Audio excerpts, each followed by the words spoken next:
Vamos pensar numa ideia poderosa. Uma teoria científica pode mudar o mundo, mas o mundo também pode mudar completamente o significado de uma teoria. E talvez não exista um exemplo melhor para entender essa relação do que a história do darwinismo.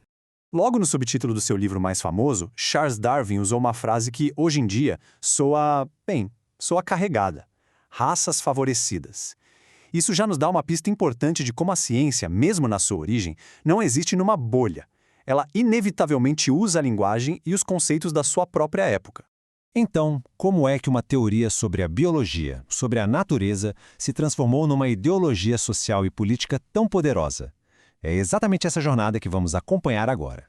Para ser justo com Darwin, é preciso dizer que a ideia original dele, a seleção natural, era um conceito estritamente biológico. Ele estava tentando explicar a imensa variedade de vida no planeta, sabe? Como as espécies se adaptam, como elas mudam ao longo de um tempo imenso. O foco era o mundo natural e ponto.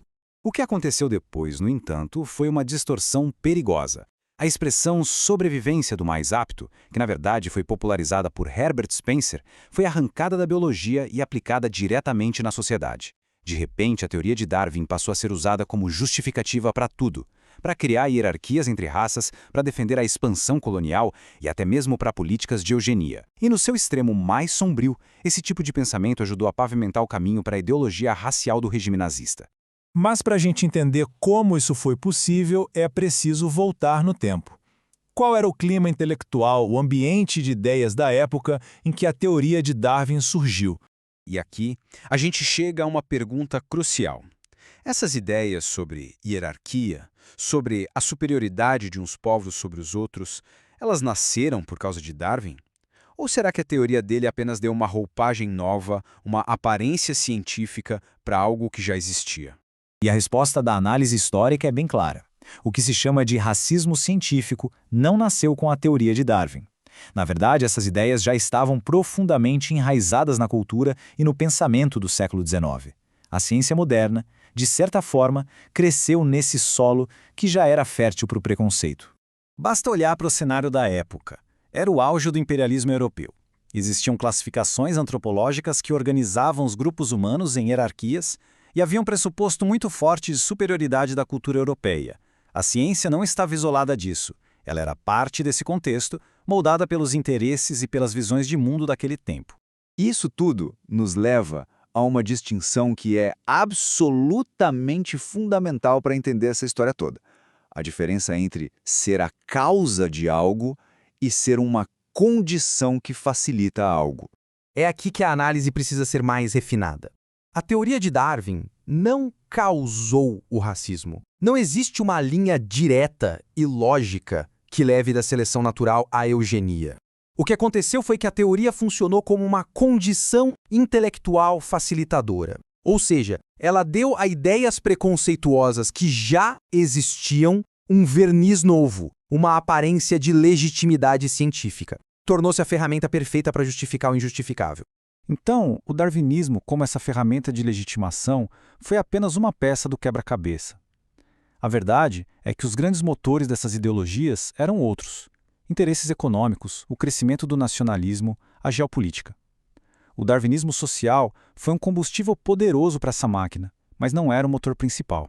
E é um erro pensar que essa dinâmica de apropriação de ideias científicas é algo que ficou no passado. Podemos ver ecos muito claros disso em debates bem atuais.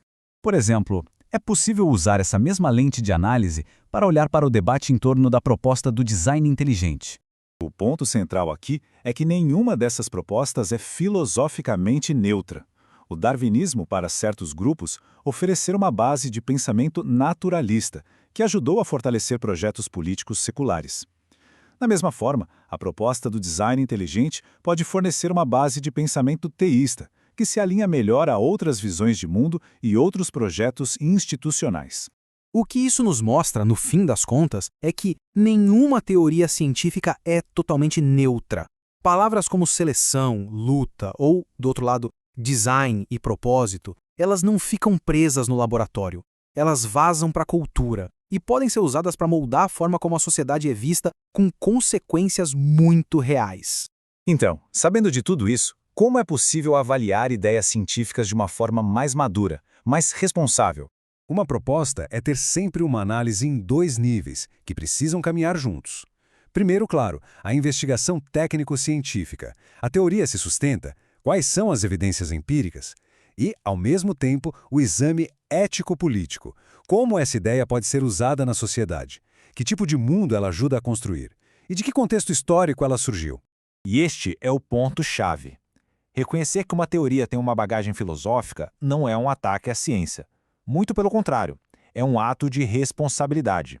Questionar as implicações sociais de uma ideia científica não é ser anti-ciência, é, na verdade, ser intelectualmente mais rigoroso.